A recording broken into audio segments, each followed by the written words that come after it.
It's the Line Makers on Sporting News.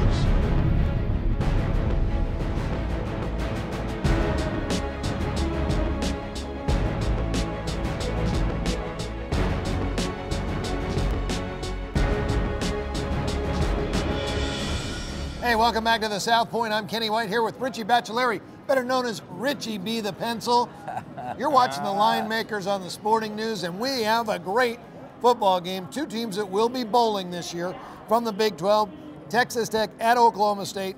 Oklahoma State opens 10.5, down to 10, up to 11 today in a total of 72, Richie. 72, is that the first half total or is that the game total? It seems like a first half total for these guys. Boy, does it ever. And it's the kind of game where you play over in the first half because that's when they're really firing it up. They're throwing, they're looking to score points. It's back and forth. The game stays close when you get into the, early in the part of the fourth quarter. That's when it becomes more of a football game, a little bit more precise on their play calling. Now, who do you have starting for quarterback? Because it's been a carousel this year for Oklahoma State. Yeah, I can't keep up with it. They started out, as Kenny had told me earlier, that Walsh was the most highly touted of the three. When he went hurt, they brought in this Wes Lunt. Kenny said that the kid was pretty good, but didn't produce. He got hurt. And now they went with Chelf, who played last week and played pretty well, 4 TDs, 1 pick. And I guess he's going to be starting this week again, but as far as the ratings go, it's hard to keep up with who's actually going. It's kind of an entry anyway. All three are pretty equal. Chelf knows the offense a little better because he's a junior. The other two kids have a little bit more talent. I'm going to bring up this. We didn't talk about this before. Last year, Oklahoma State went to Lubbock and won 66-6. Little revenge for the Red Raiders? Yeah, except once again, traveling to Oklahoma State, I never liked revenge on the road.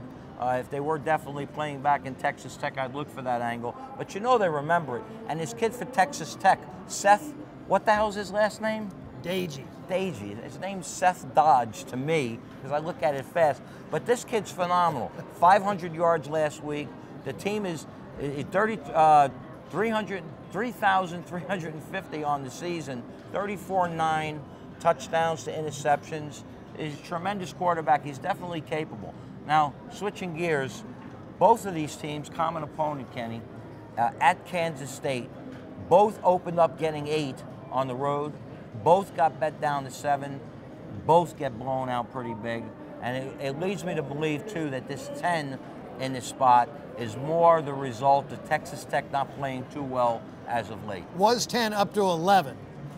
Where do you think the number goes most importantly now? It's a tough time of year. When you get down to the last couple of games of the seasons, one of the things you're looking at in the handicap, and is certainly if teams have packed it in. And in this case, I don't believe that they have packed it in. I think you're going to see money on the dog. I think you're going to see it come back down to 10, and it's probably the right side as well. Value would be on the plus 10 or plus 11 right now. I would say if you could grab 11 in the game, it ain't getting any higher. I agree with you. I only made the game 6. I think the revenge is a factor in this game, and Dagey has a big game. I think it's going to be a high-scoring affair. It'll be a lot of fun. Grab some money line on the Red Raiders. For Richie B, I'm Kenny White. You've been watching the Line Makers on the Sporting News.